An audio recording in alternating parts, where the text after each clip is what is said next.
नमो नमः। नवरात्र उत्सवस्य शुभाशयः। म्हणजे नवरात्री उत्सवाच्या सगळ्यांना खूप खूप शुभेच्छा। अश्विन शुद्ध प्रतिपदा या दिवशी प्रत्येकाच्या घरामध्ये देवीचं आगमन होतं, तिची स्थापना केली जाते। आपल्याकडे प्रत्येक महिन्याचं एक वैशिष्ट्य आहे। भाद्रपद महिन्यामध्ये जसे गणपती बाप्पा सगळ्यांकडे येतात, त्यांची स्थापना होते, पूजन होतं। श्रावण महिन्यामध्ये शंकर बाप्पाची स्थापना केली जाते किंवा मार्गशीर्ष महिन्यामध्ये दत्त जयंती आपण साजरी करतो।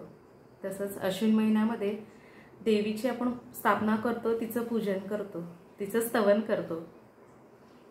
अश्विन शुद्ध प्रतिपदा म्हणजे आजपासून देवीची पूजन करणार आहोत आपण, तिचं स्तवन करणार आहोत, तिची स्तुती करणार आहोत। नवदुर्गा म्हणजे देवीची 9 वेगळी रूप जरी वेगळी असली तरी देवी ही मात्र एकच आहे। प्रत्येक रूपाचं वर्णन वेगळं, तिचं वाहन वेगळं, तिची आयुध वेगळी।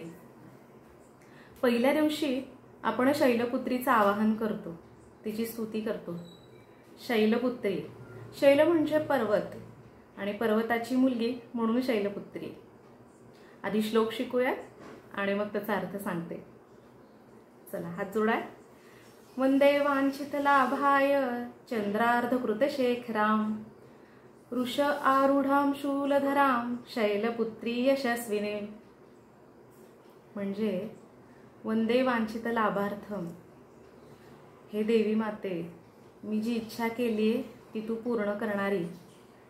त्याच्यानंतर वृषभावर म्हणजे बैल, वृषभ म्हणजे बैल, वृषभावर आरूढ होऊन तू आरूढ झालेली, जिच्या हातामध्ये त्रिशूळ आहे, अशा हे देवी माते, तुला माझा नमस्कार असो, तुझी कृपादृष्टी सतत माझ्यावर असू दे।